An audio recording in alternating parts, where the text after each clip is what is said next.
was a story about a guy named Karma, whose eyes could see ghosts. He made a living as a shaman and earned an income with his special ability. Today it was the weekend, but someone unexpectedly appeared outside. The door was opened by Karma's friend Ken, who was living in the same house. A man with an emaciated and tired face appeared in front of Ken. He inquired whether Karma was at home, but Ken did not respond directly. Instead, he invited the visitor to come in first. Seeing the young man's awkwardness, Ken pointed to the room ahead and said that Karma was in the room. The young man entered Karma's room with a slight smile to express his gratitude to Ken. After exchanging greetings, Karma knew that the guy was working for a nightclub. He came to see him because he had a very strange dream.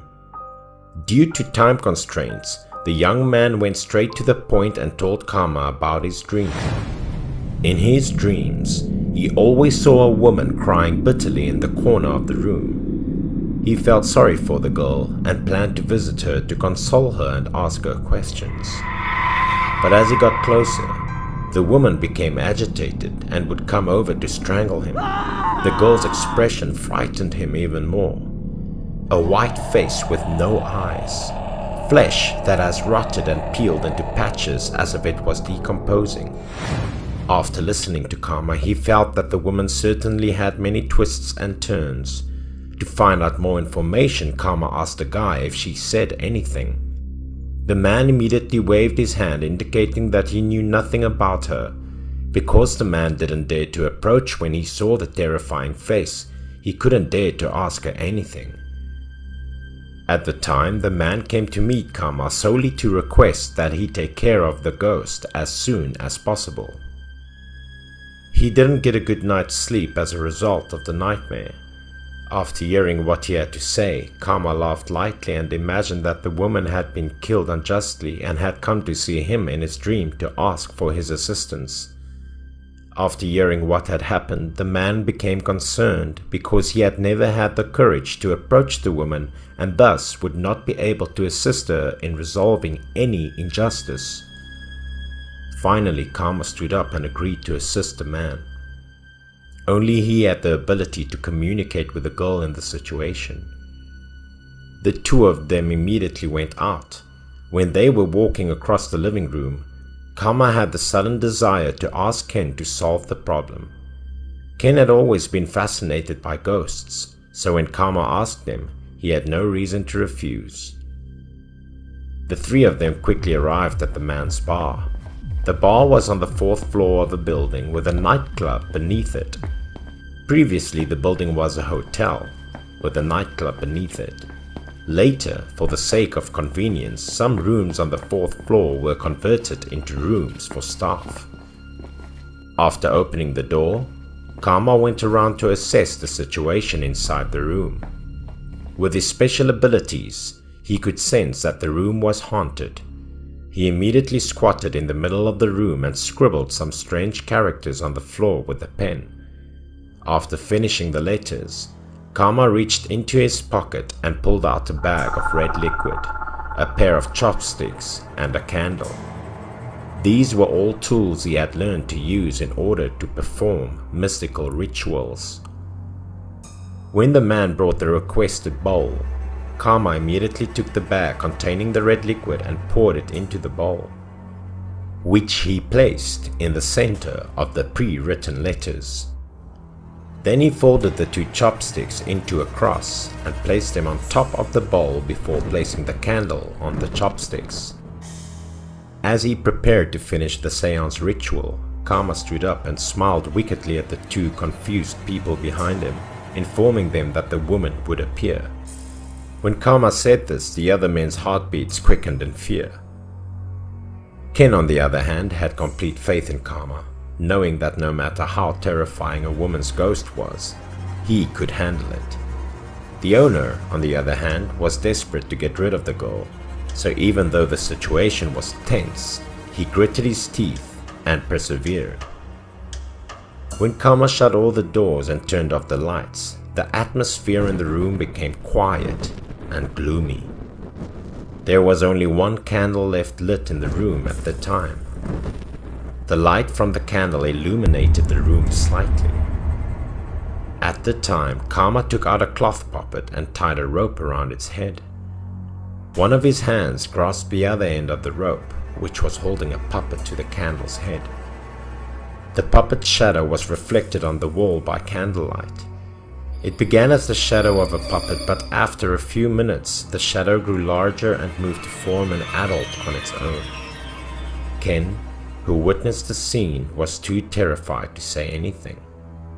A face began to emerge from the blank shadow. It slowly emerged from the surface of the wall, looking as alive as if it was real. The face came first, followed by the rest of the body. The young man and Ken were terrified and felt like fleeing. The sight of a woman stepping out from behind the wall was unbelievable. As for the man, his face was still stunned, unable to say anything, and he was only able to stare at the woman. Because she was the woman who appeared frequently in his dreams. The woman's expression, however, did not match the man's description. She appeared gentler and stood still, staring at Karma until he spoke first. Hearing Karma's promise to assist in restoring justice, the woman began to cry and shared her story. The woman's name was Aiku. Because of her poor family circumstances, she dropped out of school early to work in order to earn money. At the time, her mother was seriously ill and needed a sum of money to get medical treatment urgently. She went with an introduction to meet a wealthy individual who could lend her a large sum of money without charging interest. Seeing Aiku's beauty and pleading, the boss quickly agreed to loan Aiku the money and asked her to pay it back within 2 years. After that, Aiku began working around the clock in the hopes of paying off all her debts, but an incident occurred not long ago. The boss summoned Aiku to a private room one night because he needed to speak with her about something. Aiku noticed her boss blushing and knew right away that he had been drinking heavily. At the point, he motioned for her to take a seat beside him. Because Aiku couldn't refuse, she sat next to him while hearing about the debt she had from the boss. His statement caused Aiku to panic and she did not dare to look at him. According to the agreement, she would pay the full amount after 2 years, but there was no deadline to repay the debt at the time. The boss immediately laughed and pointed to the wine bottle on the table, telling her that if she drank the bottle of wine, all her debts would be forgiven. When Aiku heard his statements, she felt both happy and worried. After that, Aiku decided to pick up the bottle, tilt her head backwards and take a few drinks until the bottle ran out. Aiku's stomach became tense and uncomfortable after consuming a full bottle of wine. Nonetheless, she tried to calmly place the bottle of wine on the table and politely asked the boss to keep his promise because she had met the conditions he set. When her boss saw what was going on, he was taken aback because he had previously underestimated her. The boss believed that the money could make Aiku do whatever he wanted. He tried to seduce her into selling her body to him. Even though Aiku was inebriated and irritated by alcohol, she was fully aware. She realized her boss's intentions and became embarrassed and enraged. Because she was a kind person, she refused to sell herself for money, so she did not hesitate to slap the boss to express her displeasure. The boss's face was expressionless as he was brutally beaten, but his attitude quickly shifted and he became enraged as a result of Aiku's actions. He couldn't keep his rage in check and immediately raised his foot, kicking Aiku to the ground. He even summoned his people to come in and beat Aiku mercilessly. After a while, the poor girl was eventually beaten to death. Despite knowing that the junior's actions went beyond their original intentions, he decided to handle her until the end. At the time, there was an empty room upstairs that was rarely used. So the boss hid Aiku's body there and converted it into a staff room. Karma couldn't help but sigh and lament the unfortunate girl. However, the fact that she knew who the enemy was without seeking vengeance in order for her to be freed made him wonder. It was not that Aiku didn't want to leave, but something in the room was keeping her from doing so. Karma did not respond. Instead, he went to the door to look around and look for the main door frame. Karma eventually found a pair of scissors on the door frame. The boss managed to seal Aiku's spirit inside the room due to his fear of retaliation from her soul. Karma turned to face Aiku, held up the scissors in his hand, and told her that now there was nothing to stop her. She could do whatever she wanted.